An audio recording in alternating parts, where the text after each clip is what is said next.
নমস্কার সবাইকে। দেবীর রান্নাঘরে সবাইকে স্বাগত। আজকে আমি রান্না করব ইলিশের মালাইকারি। এখানে ইলিশ মাছটা আমি ধুয়ে রেখেছি। দিয়ে দেব হলুদ,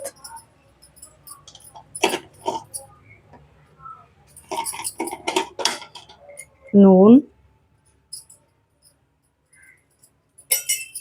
হলুদ দিয়ে আমি মাছটাকে ভালো করে মাখিয়ে নেব।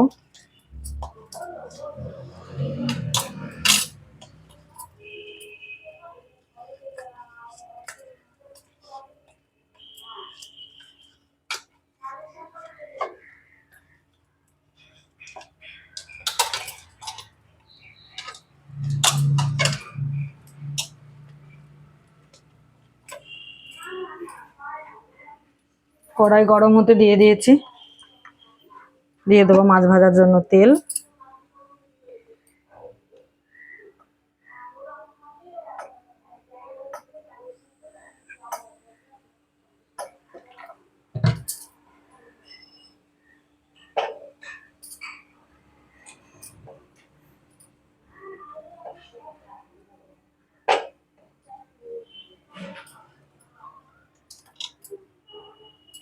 তেল গরম হয়ে গেছে, আমি মাছগুলো দিয়ে দেবো।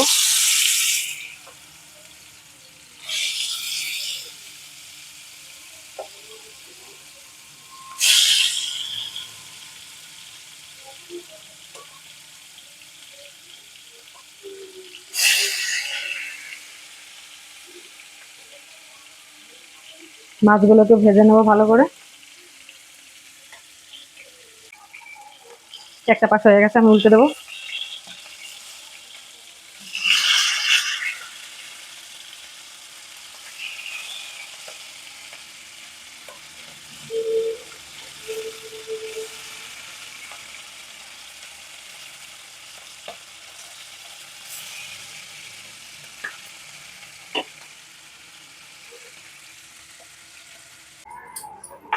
এখানে আমি দিয়ে দিচ্ছি আদা বাটা,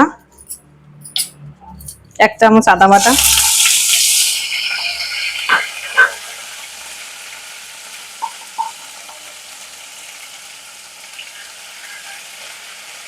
দিয়েছি একটা টমেটো পেস্ট করে, মিক্সিতে পেস্ট করে নিয়েছি একটা টমেটো।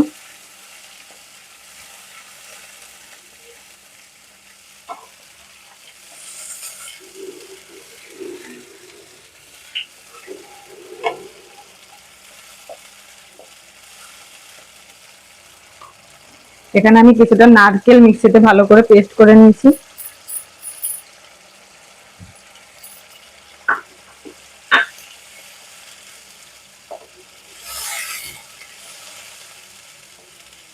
আমি এখানে কোনো আদা রসুন পেঁয়াজ রসুন দেব না।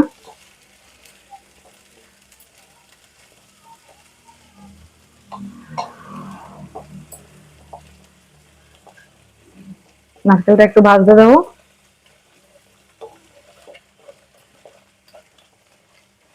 যতক্ষণ নারকেলের তেলটা না ছেড়ে দিচ্ছে ততক্ষণ পর্যন্ত ভাজবো।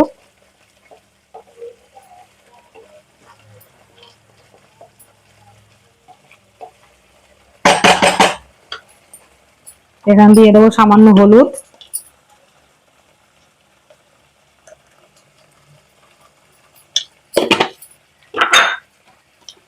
কালারের জন্য অল্প শুকনো লঙ্কার গুঁড়ো। আমি কাঁচা লঙ্কাও দিয়ে দেবো।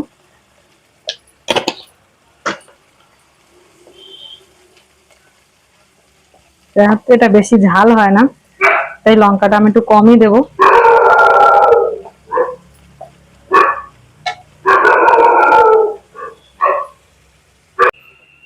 নারকেলের তেলটা ছেড়ে দিয়েছে, মশলাও ভালো মতো কষানো হয়ে গেছে। এখানে আমি দিয়ে দেবো কিছু গোটা মশলা, দারচিনি, এলাচ আর 2টো লবঙ্গ। দিয়ে দেবো 3টে কাঁচা লঙ্কা।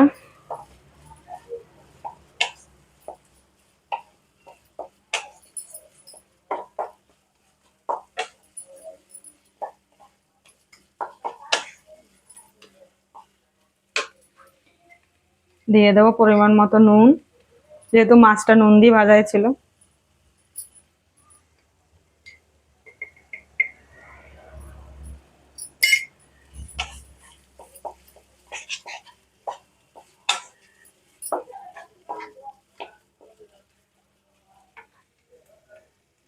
এখানে দিয়ে দিচ্ছি দুটো তেজপাতা।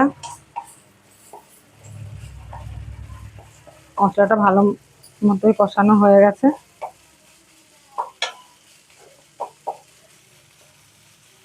এখন আমি এখানে দিয়ে দেবো নারকেলের দুধ।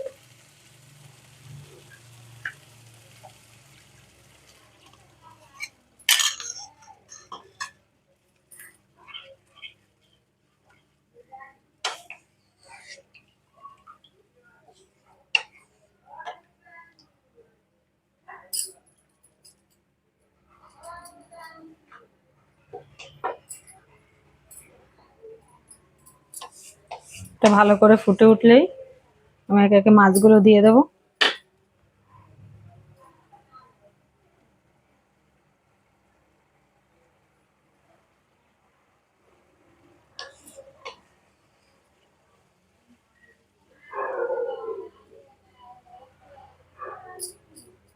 চিংড়ি মাছের মালাইকারি সবাই খেয়েছেন কম বেশি। একবার এভাবে ইলিশ মাছের মালাইকারি বাড়িতে বানিয়ে খাবেন, আশা করি সবারই ভালো লাগবে। ঝোলটা ফুটে উঠেছে, আমি মাছগুলো দিয়ে দিচ্ছি।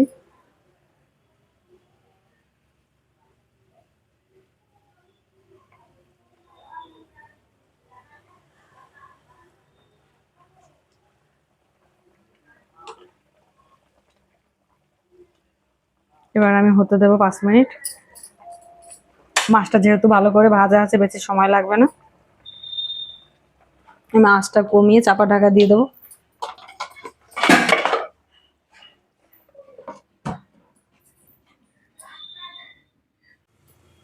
ঢাকনাটা তুলে দিয়েছি, রান্নাটা হয়ে গেছে।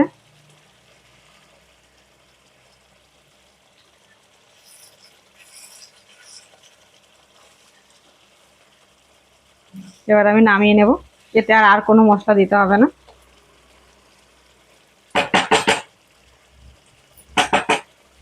গ্যাস বন্ধ করে দিচ্ছি।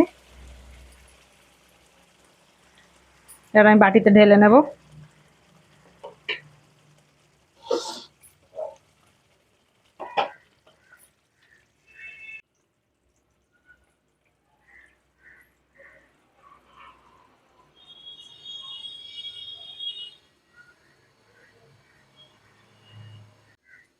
বাটিতে ঢেলে নিচ্ছি।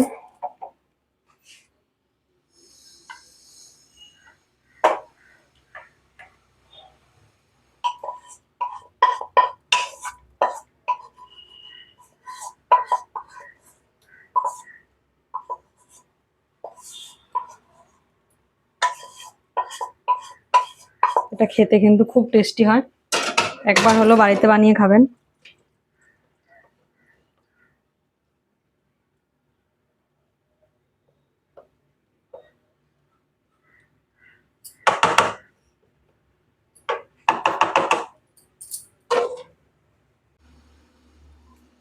আমি এখানে বাটিতে ঢেলে নিয়েছি।